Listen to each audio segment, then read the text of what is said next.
Way jiru Itoophiyaa ji'uma tokko keessatti akkana mucattii kana huqqistee lafa keessatti jechuudha. Huqqistee gurraachessitee. Kanaaf Itoophiyaatti galuun jibbaan. Ani immoo kanaaf kan waggaa meeqa taa'aan jiru jechuudha. Baay'ee nama jibbisiisa laal jireenya isaa. Mana akkasii ijaarrattee galte. Mana bareedaa ijaarrattee galtes mucattiin jechuudha. Maashaallah. Nagaan siniif haa ta'u kabajamtoota hordoftoota akkam jirtu nagaa keessanii ani baay'ee nagaa kun galata waaqaa ta'u baga jiraatan maqaarra keessanii egaa jalqabuma kana ilaalee namni na arrabsus jira. Waan dhaggeeffatan sila mata duree illee ilaaltanii warri arrabsitanis jirtu. Lamaanniyyuu ficcisiisa. Nama miidhamtanii ficcisiisa waan namni jedhu isa booda yaada kennitu. Egaa mucattiin kun yoo galtee ji'an taati amma gara ji'aatti deemteetti. Dhugaa dubbachuudhaaf taanaan huqqatteetti. Ani garuu waan namni jedhen jedhe jalqabarra waan hin jedhe hundumaa isinitti hima. Ani nuku yaada mataa kooti. Namoonni garuu maal jedhan seet amma namatti huqqatte mucattiin maal fakkaatte iddoo isheen dhaabattee viidiyoo waraabde kana mana bareedaa ijaarte mooti. Mana bareedaa ijaarte tokko kan biraammoo maal birriinoo hoteelatti dhume mana maalii ijaarta silaayyuu. Hoteelatti fixee galte birrii maalii jira mana ijaarta. Nikaan immoo hammanuma bu'aa baate amma tasgabboofteetta. Bakka amma kanuma bu'aa baate erebeesii mee. Komantiin nama madeessa dhugaan sinii jedha. Namni kamuu kaayyoo mataasaa qaba, yeroo mataasaas qaba. Komantiin namaa garuu lib godheetu si madeessa. Waan ati yaadde akka yaadditti isiin xumuramu anaa maannaan jedhan seetan duratti alhamdulillah baga akkasumaan jettanii rakkoon hin jiru. Anallee waan natti hir'atee hin jiru garuu biyya Arabaa hojjettee silaa mana kiraayii keessa immoo jiraatti. Maaliif biyya Arabaa dhaqxere? Mana kiraa keessa kan teessu manumallee ijaarranne dura akkasnaan jechaa turan jechuudha. Hammatee asraddee sasa mana barumsaatti hin baranne barsiiseen afaan qabachiise baay'ee isaanii jechuudha. Amma warreen akkasiitu mucattii kana jala deeme mana iyyuu ijaarratteetta. Mana akkamii keessa jirti? Dhugaa dubbachuudha biyya Arabaatti galanii mana akkasii keessa jiraachuun hin ulfaata. Warri kaan immoo akkas jedhu bara. Namni maybe mana qabaachuu dandeessi. Waan beeknu hin qabnu mucattii kana mana qabaachuu dandeessi, iddoo biraatti qabaachuu dandeessu kan mana isheen xumurre ta'uu danda'a. Bakka karoora namaa hin beekamu. Namni garuu dolboq godhee dhufee si horfaa jechuudha. Mana kiraayittis qabaadhu mana keettis gali jireenya kee of dandeessee jiraannaan nama hin dakaru. Okay? Garuu inni guddaan immoo jechuudha. Ani yeroo baay'ee shamarran keenya maal jedheen gorsa seetanii erga biyya Arabaa dhaqxaniiti baadiyyaatti deebitanii jiraatina. Yeroo baay'ee dhuguma isinii jira. Maaliif hin gurraachoftu hin huqqattullee toon jaalatin bifti keessanillee hin bada baqa. Nama kaanii mooraalii hin taatan amma ijoolleen baay'ee mucatti kana jala deemanii ji'uma tokkotti akkas huqqattee akkas fakkaattee Itoophiyaatti akkamitti galu akkas jedhu jechuudha. Maaliif yoo silaalee namni baay'een haamilee dhaba. Dhuguma mooraalii dhaba. Garuu ati biyya galte sitti tottolee maal jettee buburraaqnaan maal isheen biyya Arabaatti galte miti anis inuma hin jiraadha. Mooraalii namaa taataa jechuudha yeroo tokko. Warra kaaniif immoo dismooraalii goota.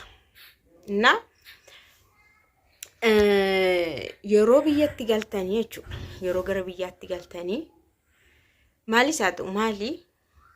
Mana keessanii waraabina nasu siniin jedhe maali mana abbaa kee mana haadha kee maan taane hin waraabin bakka hin waraabin isaan jireenya isaanii jiraatu miti isaan warreen duraa jedhamu warra duriitti maybe ati mana isaanii jijjiiruu hin dandeenye ta'a manni isaanii immoo akkuma duriitti jiraachuu danda'a isaan okeedha maawu miti garuu siif immoo namni yaadannaa sii kennu mooraalii kee hamilee kee tuqamaa jechuudha. Kanaafuu iddoo zannaa jedhe deemtee of waraabda. Yoo ala baate of waraabi. Kanaachi immoo mana keessa sirreeffattu mana keetti of waraabi. Kalas achi deemtee caccabaa keessatti qorqondaa keessatti of waraabin maaliif isin jedhe beektaan? Namni keenya kan isaan laalu duuba isaan laalu si arrabsa.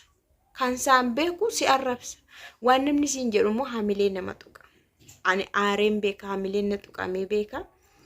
Aarii isaaniiyyuu ani waggaa ammattii kanatti maal gochuu hin danda'a jedheen yeroo baay'ee iccitii gosaanitti machuudha. Innaa mucattiin kun akkas godhamaa jirti jechuudha. Isheenis yeroo biyyatti galtanii naannoo baadiyyaarallee yeroo keessan yeroo baay'ee hin fudhatinaa, yeroo keessanillee hin qisaasessinaa. Amma isinii danda'ametti jechuudha.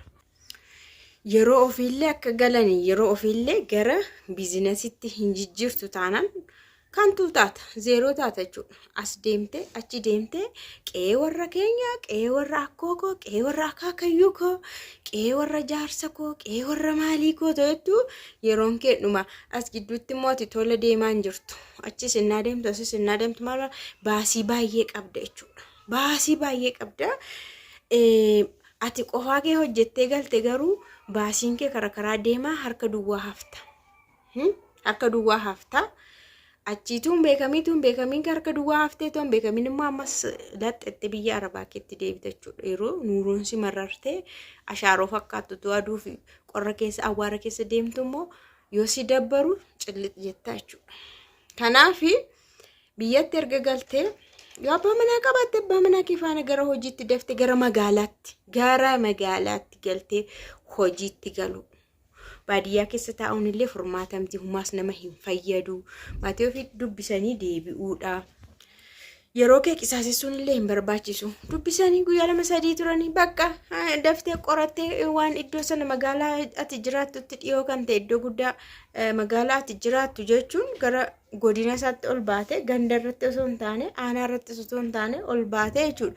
Qorattee waan naannoo sanatti waan jedhu biizinasii wayii ol kaasuu. Daftee jalqabuu. Kana achi daakurraa haa oolta taana daakuu mataata. Eessaa dhufa amma jireenya akkas waddade dhugaa waaqa jireenya baay'ee waddade kana sadurii ettumti amma afaan nama qabachiisa waan dubbatamu jiru. Amma afaan nama qabachiisa jechuudha. Bunni kiiloonsaa 700-800 faati amma. Zayitiin 1,800 jedhanii 1,550 waan hundumtuu olma dabalaa bulaa jechuudha. Killeen illee jechuudha. Killeen illee ani beeku gaafadheen beeku garuu yeroo darbee 17-18 faa 20 faa isheen fara habashaa immoo 20 faa jedhu. Am garuu bitee hin beeku. Yeroo akkas qaala'insa ta'e keessa yeroo ofii dafanii gara biizinasiitti hin jijjiirtu taanaan abdii kutattee badda ammas. Abdii kutattee badda jechuudha. Sanamni olii gaddeemee ofoon dura juusii kaa'ee waan ta'e kaa'ee sirbu dhugaa isinitti hin fakkaatina. Dhuguma isiniin jedha bara. Yeroo biyya galtan siires dafaatii biizinasii keessanitti of jijjiira. Iddoo wayii magaalarra maaliif seetame bifni keessanillee jireenyi keessanillee seevii ta'a magaalarratti. Baadiyyaarra garuu hittillee hin bartanii waan hojjettanillee hin qabdanii. Maal hojjettu baadiyyaa qixanii wayi aramaa beektanillee hin aramtan kana booda qonnallee hin qottan. Kana booda jechuudha. Horii horsiisuullee hin dandeessan ishii jettan isas. Kana namni siin argama maanni Itoophiyaan sun jedha gaammas. Akkas jedhaa mucattii kana. Ammasumatti huqqattee mucattii maal fakkaattee Itoophiyaan sun yeroo hundumaa akkas nama gootee. Kanaaf namni si ilaalee mooraalii dhaba. Haamilee dhaba jechuudha. Namaallee haamilee ta'uu nama jajjabeessuullee yoo barbaadde ol bahi. Magaalatti ol bahi. Waan tokko hojjedhu koottaa galaa kana hojjedhaa. Yoo heerumte illee heeruma gaarii sii ta'e illee akkas jiraadha jedhe. Iddootti jiraattu illee murteessaadha bar jireenya keetiif. Na kana fakkaataa isiniin jedhaa. Ani isinii jira abshira ana laalaa koottaa galaatti bakka fayyoonii hin diddee erga heerumtes naafi akkas ilaalu bar naafitu iddoo kana jira isanii ilaalaara. Miilaanii nutti ejjeteera. Fayyoonii galtee silaallee mooraalii godhachaa jira warri jettan dhugumadha. Ani isinitti himira. Ani muudii mataa koo isinitti himira. Tokkoffaa nama isin xabbasattan nama magaalarra jiraatu isinii ta'uu qaba. Ulaagaa keessanii magaalarra erga ta'e hojii qabamoo hin qabu. Magaalarra taa'e maal hojjetaa? Sijjamar namni magaalarra jiraatu hojii malee danda'ee hin jiraatu bara. Magaala moo mana kiraayii isaa kutaa tokko yoo ta'u mana kiraayitti meeqa kaffala seetan? Mana kiraayii kutaa tokko gaafadhaan isinitti hima. Maal nyaatamu? Midhaan nyaatee galamtiire sila namni magaalarra jiraatu yoo waan ta'e hojii qabaatedha, hojii hojjetedha. እና sin mooftanii itti dabalamtan sinis daftanii waan ta'e sochii yoo jalqabdanii bakka jireenya magaalaachuun kanuma dhabaayizoo Awurooppaa Kanaadaan jenneenis yoo rabbi sinii godhe sinaa laakeenyi hiid laakeenyi mucaa tuma akkas jedhu irra ga'een deemseetaniire na sinaa ergusii sinaa gashuusi.